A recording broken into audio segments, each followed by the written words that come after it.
ইসরায়েলে যে গণহত্যা শুরু হয়েছে তার শুরু কিন্তু আজকে নয়, বহু বছর আগের থেকে। কিন্তু আমরা সারা বিশ্বের মুসলমান নেতৃবৃন্দ এবং ইসলামী বিশ্বের ভূমিকা দেখেছি প্রশ্নবিদ্ধ।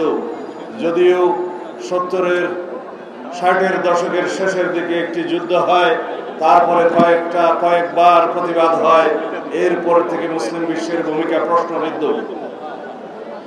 আমরা সারা বিশ্বের মুসলমানদেরকে সংহতি প্রকাশ করতে দেখি, সমর্থন প্রকাশ করতে দেখি, কিন্তু যারা মুসলিম বিশ্বের মোড়ল তারা কখনো সক্রিয়ভাবে ইসরায়েলের বিরুদ্ধে কোনো পদক্ষেপ নেয়নি।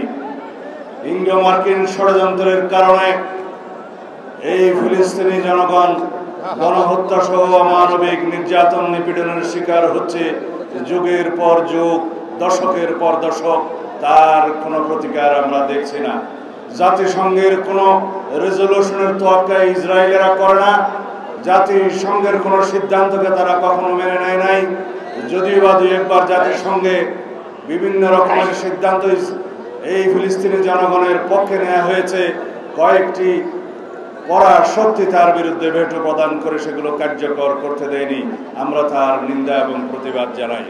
আজকের দিনে সারা পৃথিবীতে সমস্ত দেশে, সমস্ত গণতান্ত্রিক বিশ্বে, এমনকি আমেরিকাতেও ফিলিস্তিনের জনগণের পক্ষে ব্যাপকভাবে আন্দোলন হচ্ছে, কিন্তু এই গণহত্যা বন্ধের কোনো আমরা ইশারা ইঙ্গিত দেখছি না।